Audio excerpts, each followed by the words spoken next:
Dragon slayer एक अकादमी है जो उस वीडियो गेम में मौजूद है जिसे हमारा लड़का सबसे ज्यादा खेलना पसंद करता है। इस गेम में एक विशिष्ट सेटिंग है जहां आप एक प्रमुख स्लेयर बनने का प्रयास करते हैं और इस राक्षसग्रस्त क्षेत्र से खतरे को समाप्त करके मानवता की सेवा करते हैं। राक्षसों को हराकर और विभिन्न क्वेस्ट्स को पूरा करके आप अपने इन गेम चरित्र को एक ऐसी शक्ति में अपग्रेड कर सकते हैं जो स्वयं देवताओं के बराबर हो सकती है। और यही बात हमारे लड़के को उसके गेम के बारे में पसंद है। वह कड़ी मेहनत कर रहा है और अपने नायकों को अभूतपूर्व ऊंचाइयों तक पहुंचा रहा है। 1000 एनपीसी छात्रों को एस रैंक तक पहुंचाने के बाद सिस्टम उसे एक विशेष क्वेस्ट के साथ प्रेरित करता है। एक विशेष क्वेस्ट जिसे अब तक केवल वही एक्सेस कर सका है। क्वेस्ट को एक्स रैंक के रूप में टैग किया गया है। ये कहने की आवश्यकता नहीं है कि इस क्वेस्ट से जो लूट वह इकट्ठा करेगा वह भी एक्स रैंक की होगी। यह लाभदायक लगता है क्योंकि वह अपने हीरोज को ईएक्स स्तर तक बढ़ा सकता है, खासकर जब इस रैंक अब तक की सबसे ऊंची रैंक थी। जैसे ही वह क्वेस्ट शुरू करता है वह खुद को ड्रैगन स्लेयर अकादमी गेम में स्थानांतरित पाता है।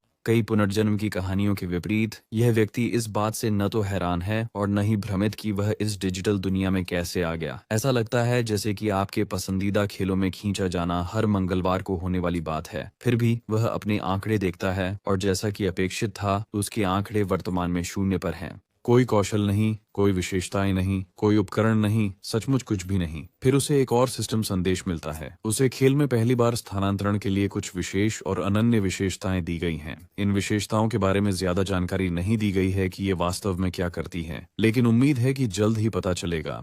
वह उम्मीद कर रहा है कि ये गुण उसे ग्राइंड करने, स्तर बढ़ाने और पहले की तरह शक्ति का प्रतीक बनने में मदद करेंगे। यहीं से खेल आधिकारिक रूप से शुरू होता है। एक और सिस्टम विंडो उसे ट्यूटोरियल के लिए तैयार होने के लिए प्रेरित करती है। उसे 10 मिनट तक जीवित रहना होगा और इनाम के रूप में उसे ड्रैगन स्लेयर अकादमी का नया छात्र किट मिलेगा। ये उसके चेहरे पर मुस्कान लाता है क्योंकि निम्न स्तर के दुश्मनों के खिलाफ जीवित रहना कोई खतरा नहीं है। उसे बस इतना करना है कि इन भीड़ का ध्यान अपनी ओर आकर्षित करने से बचना है और 10 मिनट बीतने देना है। यह एक रणनीति है जिसका उसने पहले उपयोग किया है, लेकिन उसे नहीं पता कि उसे एक बड़ा आश्चर्य मिलने वाला है। गुर्राने की आवाजें और भारी कदमों की गूंज निम्न स्तर की भीड़ से नहीं हो सकती। आसमान में सचमुच 2 ड्रैगन लड़ रहे हैं। बेशक वह जंगल के बीच से तेजी से निकलता है इससे पहले कि वह इस नुकसान में फंस जाए। वह विश्वास नहीं कर सकता कि उसने अभी क्या देखा। सिर्फ एक साधारण ट्यूटोरियल क्वेस्ट के लिए 2 एस रैंक बॉस होना हास्यास्पद लगता है। शायद ये अभूतपूर्व घटना कठिनाई स्तर के EX होने के कारण है। इस बीच आग का ड्रैगन अपनी एक जादुई क्षमता का उपयोग करता है और एक विशाल अग्नि प्रवाह छोड़ने वाला है। हमले की तीव्रता इतनी अधिक है कि अगर हमारा लड़का यहाँ से नहीं निकलता तो वह तुरंत जलकर राख हो जाएगा। तभी उसे वे विशेष गुण याद आते हैं जो उसे मिले थे और वह उनमें से एक का उपयोग करने का निर्णय लेता है, जिसे कॉपी कहा गया था। जैसा कि नाम से पता चलता है, कॉपी मूल रूप से आपको दूसरों के गुणों और कौशलों को अस्थायी रूप से कॉपी करने की अनुमति देती है। लेकिन किसी कौशल को सफलतापूर्वक कॉपी करने के लिए आपको उस विशेष कौशल को करीब से देखना होता है। कौशल की नकल करने की दूसरी शर्त यह है कि आपको पहले लक्ष्य का नाम और रैंक पहचानना होगा। लेकिन इस खेल के पूर्व चैंपियन होने के नाते उसके लिए दूसरी शर्त पूरी करना इतना कठिन नहीं है और बिना किसी देरी के वह लक्ष्य की विशेषता, जिसे तत्वीय प्रतिरोध के रूप में जाना जाता है, की नकल कर लेता है। इस एलिमेंटल रेजिस्टेंस स्किल की मदद से वह जलने से बच जाता है। यह अच्छा होता अगर वह कोई स्किल भी हासिल कर पाता, लेकिन फिलहाल वह अपने शरीर में मना की कमी के कारण कोई स्किल इस्तेमाल नहीं कर सकता। अचानक वह देखता है कि हवा पीछे की ओर बह रही है। ये सब उस फायर ड्रैगन की वजह से है जो एक विशाल अग्नि की बौछार छोड़ने वाला है। बिजली के गुणों वाला दूसरा ड्रैगन भी एक विशाल ब्रीथ अटैक की तैयारी कर रहा है। खतरे को भांपते हुए हमारा लड़का विपरीत दिशा में दौड़ने लगता है, इससे पहले कि वह हमेशा के लिए चला जाए। सांस के हमले ड्रैगन की विशेष चालें हैं। अपनी तत्वीय प्रतिरोध क्षमता के बावजूद अगर वह इस गड़बड़ी में फंस जाता है तो जिंदा पकने का खतरा अभी भी बना रहता है। जैसे ही वह भाग रहा है, दोनों ड्रैगन अपनी ताकत छोड़ते हैं, जिससे एक बड़ा विस्फोट होता है। तब तक 10 मिनट की उलटी गिनती समाप्त हो चुकी होती है, जिससे वह पकने से पहले ही खोज पूरी हो जाती है। इनाम के रूप में उसे ड्रैगन स्लेयर अकादमी की वर्दी, एक छात्र पहचान पत्र और एक ट्रेन टिकट दिया गया है। ट्यूटोरियल 2 के लिए उसे ड्रैगन स्लेयर अकादमी पहुंचने के लिए ट्रेन में सवार होना होगा। दृश्य तुरंत ड्रैगन स्लेयर अकादमी के लिए प्रस्थान करने वाली ट्रेन पर कट जाता है। छात्रों के उच्च प्रवाह के कारण ट्रेन पूरी तरह से भरी हुई है और बैठने के लिए कोई सीट नहीं है। तो एक छात्र जिसके पास एक कटाना है, एक यात्री से केबिन में उसे जगह देने के लिए कहता है, लेकिन कटाना वाले को केवल एक लड़की से मृत सन्नाटा मिलता है जो बिना किसी चिंता के गहरी नींद में सो रही है। ठीक उसी समय हमारा लड़का भी ट्रेन में चढ़ता है, उम्मीद करता है कि उसे भी एक खाली सीट मिल जाए। कटाना वाला शर्माते हुए इशारा करता है कि यह लड़की जो वहां सो रही है जवाब देने के मूड में नहीं लगती। उसी समय वह लड़की नींद से जाग जाती है। हमारा लड़का उससे आग्रह करता है कि वह अपनी खाली जगह साझा करे और लड़की उसकी बात मानने के लिए तैयार लगती है। जैसे ही वह आराम से बैठता है वह अपना परिचय किम हो के रूप में देता है और उसके अच्छे व्यवहार के लिए धन्यवाद करता है। लड़की भी अभिवादन का जवाब देती है और अपना नाम सो येन बताती है। और जहां तक तलवार वाले लड़के की बात है, वह इस दुनिया की नाइंसाफी देखकर पूरी तरह से निराश है। उसे अनुमति नहीं मिली लेकिन हमारे लड़के को मिल गई। हालांकि किसी ने नहीं पूछा। उसने अपना परिचय गो ह्यूनवू के रूप में दिया और एक बार फिर सीओ येन की तरफ से उसे केवल खामोशी ही मिलती है। खैर, वह भी खुद को सहज करता है और अपनी सीट लेता है। इस अवसर के लिए आभारी है। किम हो ह्यूनवू से पूछता है कि वह ट्रेन पकड़ने में देर क्यों कर गया। कटाना वाले व्यक्ति ने बताया कि उसने रास्ते में 2 ड्रैगन देखे, एक ऐसा अद्भुत दृश्य जिसने उसे लगभग उसके दिन के मुख्य एजेंडा को भूलने पर मजबूर कर दिया। खैर, मेरा आदमी भी याद करता है। खैर, मेरे दोस्त को भी उन 2 राक्षसों को देखने की याद है, लेकिन उसका अनुभव उतना सुखद नहीं था, कुछ ऐसा जिसे वह याद नहीं करना चाहेगा। ट्रेन आखिरकार चलने लगती है। इस ड्रैगन स्लेयर अकादमी के बारे में, यह वह जगह है जहां हमारा लड़का हर बार एक नया हीरो तैयार करने पर वापस आता था, इसलिए वह उस जगह के बारे में सब कुछ अपनी हथेली की तरह जानता है। यही कारण है कि वह वास्तव में उस अकादमी का दौरा करने के लिए उत्साहित नहीं है, क्योंकि वहां कुछ नया खोजने के लिए नहीं है, या कम से कम यही उसने सोचा जब तक उसने ट्रेन में सवार नहीं हुआ। उसके केबिन में छात्र, अन्य छात्रों और ट्रेन स्टाफ के साथ किम को उनमें से कोई भी याद नहीं है। वे पूरी तरह से अपरिचित और नए लोग हैं, न कि कुछ यादगार एनपीसी, जबकि यह दुनिया उस खेल के साथ बड़ी समानताएं साझा करती है जिसे वह एक बार जानता था। पात्र पूरी तरह से अलग हैं। इसका मतलब यह भी है कि आगामी घटनाएं और क्वेस्ट्स भी बदल गए हैं। तो खेल के दौरान यात्रा करते समय वह अज्ञात के प्रति सतर्क रहना चाहता है। अभी जो चीज उसे सबसे ज्यादा परेशान कर रही है वह है उसके बगल में बैठी लड़की की खाली निगाहें।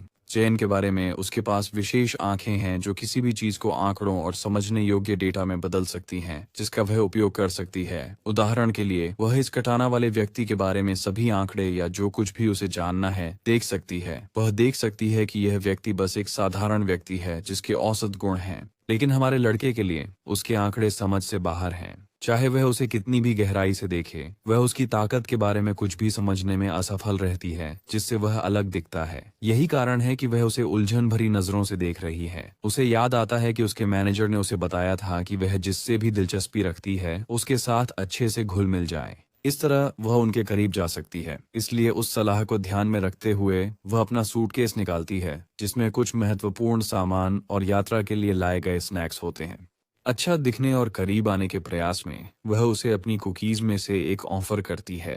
बेशक किम इस अचानक और अप्रत्याशित इशारे से स्वाभाविक रूप से हैरान है, लेकिन मना करना असभ्य माना जाएगा, इसलिए वह कुकी ले लेता है। बातचीत को आगे बढ़ाने के लिए वह अनायास पूछता है कि क्या उसने इन्हें बेक किया है, और लड़की सकारात्मक जवाब देती है। अब यह समझ में आता है कि स्वाद औसत क्यों है।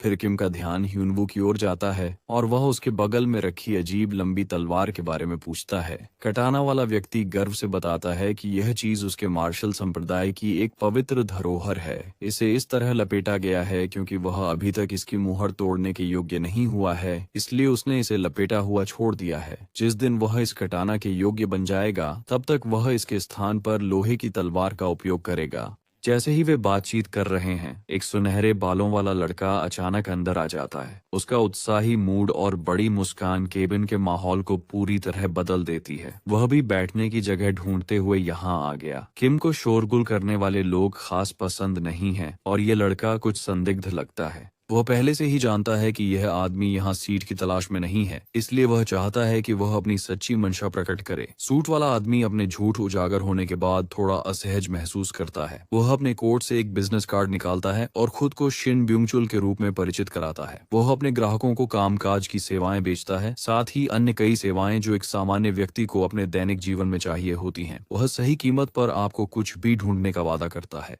हमारा लड़का अपनी शंका व्यक्त करता है, लेकिन यह सांप टाई अपने सेवाओं की अच्छाई का प्रचार करता रहता है। किम पहले ही इस संदिग्ध आदमी को देख चुका है जो इस छुपे हुए धंधे को चला रहा है। यह आदमी अब भी अपने अवैध व्यवसाय को बढ़ावा देने के लिए अधिकारियों द्वारा पीछा किया जा रहा है।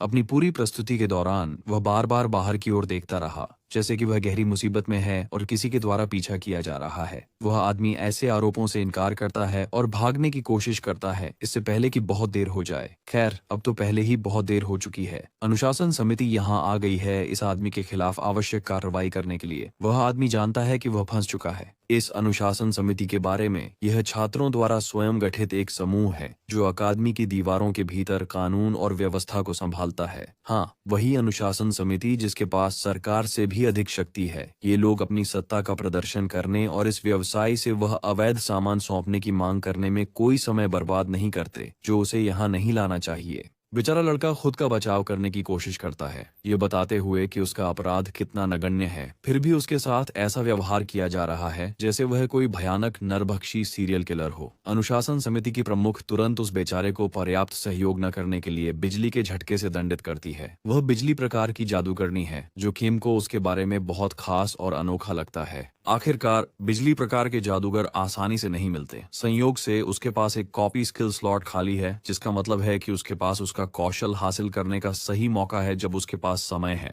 तो किम इस बेस्वाद कुकी का कुछ बेहतर उपयोग करने का निर्णय लेता है। वह इसे जमीन पर फेंक देता है, अनुशासन समिति के खिलाफ इसे हथियार के रूप में उपयोग करने के लिए तैयार। इस बीच अनुशासन समिति की नेता पहले से ही अगला कदम उठाने की योजना बना रही है, क्योंकि इस संदिग्ध व्यक्ति ने फिर से सहयोग करने से इनकार कर दिया है। उसके पास केवल एक ही विकल्प बचा है कि वह उसे जबरदस्ती काबू में करे और उससे सब कुछ जब्त कर ले। वह एक हमिंगबर्ड के आकार की बिजली का बोल्ट फेंकती है जो उस बेचारे के शरीर में घुसने के लिए तैयार है। जब ऐसा लगता है कि यह आदमी फंसने वाला है, मेरा आदमी अपना हाथ बढ़ाता है और उस बिजली के हमले को पकड़ लेता है इससे पहले कि वह लक्ष्य को हिट कर सके। बिल्कुल, इससे अनुशासन समिति की महिला पूरी तरह से हैरान रह जाती है। इस बीच मेरा दोस्त केबिन से बाहर आता है, शिकायत करते हुए कि अनुशासन समिति के हंगामे के कारण उसकी प्यारी कुकी गिर गई। महिला को समझ नहीं आता कि यह जोकर किस बारे में बात कर रहा है, जबकि मेरा दोस्त पहले ही अपने मुख्य उद्देश्य में सफल हो चुका है। उसने उसकी बिजली विशेषता जादू कौशल, जिसे हमिंगबर्ड के नाम से जाना जाता है, प्राप्त कर लिया है। हमारा लड़का अपने प्रिय और सबसे मूल्यवान साथी के नुकसान के बारे में बात करता है जो एक आदमी कभी मांग सकता था, एक कुकी। कुकी की जिंदगी बर्बाद हो गई। उसकी जिंदगी बर्बाद हो गई। वह परेशान करने वाले छात्र परिषद के सदस्यों को उसके दिन को भी बर्बाद करने के लिए दोषी ठहराता है। परिषद के सदस्यों में से एक उसकी बहानेबाजी को हल्के में नहीं लेता और सोचता है कि यह उन्हें बाधित करने का एक बेतुका कारण है। कोरियाई जीसस यहाँ पर हाथापाई करना चाहता है और हमारे लड़के को नुकसान पहुंचाने की धमकी देता है। जवाब में ह्यूनवू भी अपनी तलवार निकालता है और कहता है कि अगर वे इसे कठिन तरीके से करना चाहते हैं तो वह उन्हें उसी तरह से जवाब देगा। दोनों पक्षों के बीच गतिरोध के साथ हमें उनका एक बुनियादी दृश्य मिलता है जिसमें वे एक दूसरे को घूर रहे हैं, ये देखने के लिए कि कौन पहला कदम उठाएगा। चीजों को कूटनीतिक तरीके से सुलझाने का निर्णय लेते हुए परिषद की नेता अपने आवेगी अधीनस्थ को रोकती है और किमहो के अमूल्य नुकसान के लिए एक मुफ्त मिठाई कूपन की पेशकश करती है। हमारा लड़का उस विनिमय से जल्दी संतुष्ट हो जाता है, जिससे ब्युंगचुल फिर से अकेला रह जाता है। सच कहें तो उसने कभी भी उस आदमी को बचाना नहीं चाहा था। वह बस बिजली कौशल की नकल करना चाहता था। अब जब उसके पास यह है, भाई के पास एक कौशल स्लॉट और एक विशेषता स्लॉट पूरा हो गया है। कुछ क्षण बाद परिषद के अध्यक्ष उस वस्तु को वापस ले लेते हैं जिसे ब्युंगचुल ने जाहिर तौर पर चुराया था। ये वास्तव में स्टेशन के एक परिचारक से चुराया गया एक विग है। चूंकि ब्युंगचुल पैसे के लिए कुछ भी कर सकता है, उसने एक कमीशन प्रैंक कर डाला। यहाँ तक कि किमहो को भी लगता है कि ये पूरी तरह से उसकी गलती है। जाते समय सुंदर लड़की हमारे लड़के को चेतावनी देती है कि अगर वह अपने भले की चाहत रखता है तो उसे ब्युंगचुल और उसकी योजनाओं से सावधान रहना चाहिए। लेकिन किमहो को यह पसंद नहीं है जब दूसरे लोग उसे बताते हैं कि क्या करना है, और वह मानता है कि वह स्थिति को खुद संभाल लेगा। कोरियन जीसस हमारे लड़के को चेतावनी देते हैं और भविष्य के लिए उसका चेहरा याद रखने का वादा करते हैं। और जहां तक ह्यूनवू की बात है, वह अनुशासन समिति की जांच में व्यस्त है और ब्युंगचुल से पता चलता है कि ये लोग सभी अभिजात वर्ग में सबसे अच्छे हैं। उनके वर्तमान अध्यक्ष, जिन्होंने हमिंग बर्ड मंत्र चलाया, का नाम सोंग चुनहिए है।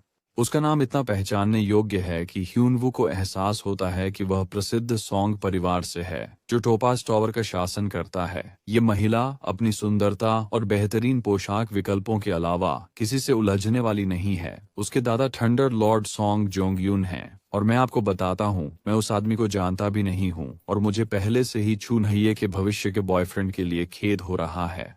जहां तक उसका पीछा करने वाले लोगों की बात है, वे भी कोई साधारण लोग नहीं हैं। उनमें से एक है जो ब्योके, जो फिस्ट किंग का एक प्रमुख छात्र है। फिर है हान सोमोन, जो खुद तलवार महारानी का एक उत्कृष्ट छात्र है। अंत में गुम योहान है, और भले ही मैं उसका मजाक उड़ा रहा हूँ, वह वास्तव में गोल्डन लॉर्ड्स पैविलियन का एकमात्र उत्तराधिकारी है।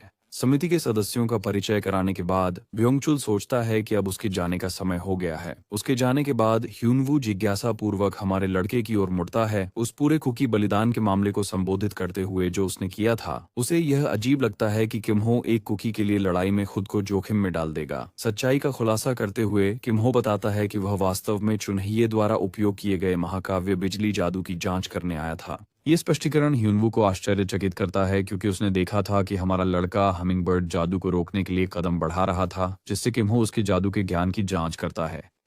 एक मिनट के लिए विचार करते हुए ह्यूनवू सोचता है कि उसने पहले कभी इस जादू का उपयोग नहीं देखा था। यहाँ तक कि इसका दृश्य प्रदर्शन देखने के बाद भी वह जारी की गई बिजली की हमिंगबर्ड को नहीं देख सका। ऐसा लगता है जैसे हमले का उद्देश्य अपने शिकार को नुकसान पहुंचाना नहीं था, बल्कि उन्हें वहीं स्तब्ध कर देना था। किम्हो उसकी व्याख्या सुनता है और उसके कहे का आधा हिस्सा मान लेता है। वह आगे इस पर गहराई से विचार करता है कि इसे पहली बार में हमिंगबर्ड स्पेल क्यों कहा जाता है, क्योंकि यह पक्षी की अनोखी उड़ान शैली से प्रेरित है। देखिए, स्पेल के एक सामान्य प्रदर्शन में इसका प्रदर्शन जादूगर की क्षमता पर निर्भर करता है। तथ्य यह है कि उसने हमिंगबर्ड का उपयोग किया, ये चुनने की कौशल का प्रमाण है। अब अगर हमारा लड़का एक पेशेवर जादूगर के खिलाफ होता तो वह हमिंगबर्ड को पकड़ नहीं पाता, क्योंकि जादूगर आसानी से उड़ान के पैटर्न को बदल सकता था। लेकिन अजीब बात यह है कि इसके पैटर्न को बदलने के बजाय ये उसके हाथ में फंस गया। ये केवल एक बात का संकेत देता है, चुनहिये को अपनी क्षमता के नियंत्रण में सुधार की आवश्यकता है। इस बिंदु पर ह्यूनवू हमारे लड़के के जादू के प्रति गहन व्याख्या और आकर्षण से वास्तव में प्रभावित है। वैसे एक और अवलोकन है जो किम्हो ने जादू के चलने पर किया। वह आकलन करता है कि चुनहिये प्रतिभाशाली है, क्योंकि वह केवल डी रैंक की शक्ति के साथ ई रैंक की क्षमता का उपयोग कर सकती है, और यह भी संकेत देता है कि उसके पास या तो एक मजबूत गुण है, और यहाँ तक कि यह संभावना भी उठाता है कि वह आंतरिक मना से भरी हो सकती है। किसी भी स्थिति में किम्हो सोचते हैं कि वह आसानी से थंडर लॉर्ड की पोती के रूप में अपनी प्रतिष्ठा पर खरी उतरेगी। ह्यूनवू पर वापस ध्यान केंद्रित करते हुए वे जल्दी से हमारे लड़के के प्रशंसक और दोस्त बन गए हैं, उनके एक दूसरे के साथ थोड़े समय के संपर्क में। किम्हो सोचता है कि यह आदमी इसे थोड़ा बढ़ा चढ़ा कर बता रहा है, लेकिन ह्यूनवू इस बारे में काफी गंभीर है, और यहाँ तक कि जब भी उसे मदद की जरूरत हो उसकी मदद करने की पेशकश करता है। इस इशारे की सराहना करते हुए किम्हो तुरंत इस अवसर का उपयोग करने का निर्णय लेता है और उसे अपने साथ आने का काम सौंपता है। साथ ही वह विनम्रता से एक चांदी का सिक्का उधार देने का अचानक अनुरोध करता है। अगले दृश्य में हम किम्हो के चुने हुए स्थान पर पहुंचते हैं। दुख की बात है कि मशीन खराब है, और हाँ, ये एक जुआ मशीन है, क्योंकि यह जगह कभी एक कैसीनो हुआ करती थी। मशीन ह्यूनवू की नजरों में जर्जर और टूटी हुई लगती है, और फिर भी किम्हो अपनी सारी जीवन भर की बचत इस पर लगाने को तैयार है। दूसरे शब्दों में, वह एकमात्र सिक्का जो उसने ह्यूनवू से प्राप्त किया था।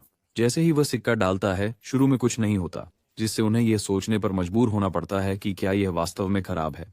लेकिन अचानक मशीन चालू हो जाती है और एक छुपा हुआ इवेंट अनलॉक करती है, जिसे टूटी हुई स्लॉट मशीन कहा जाता है। बेशक ये कुछ ऐसा है जिसे किम्हो जानता है, क्योंकि उसने उस खेल में हर उपलब्धि को अनलॉक किया है। इसका उपयोग अपने सुनहरे टिकट के रूप में करते हुए हमारा लड़का लीवर को पीछे खींचता है, रोल पर भरोसा करते हुए। लेकिन उनकी निराशा के लिए अंत में उसे जो मिलता है वह केवल एक पानी की बोतल है,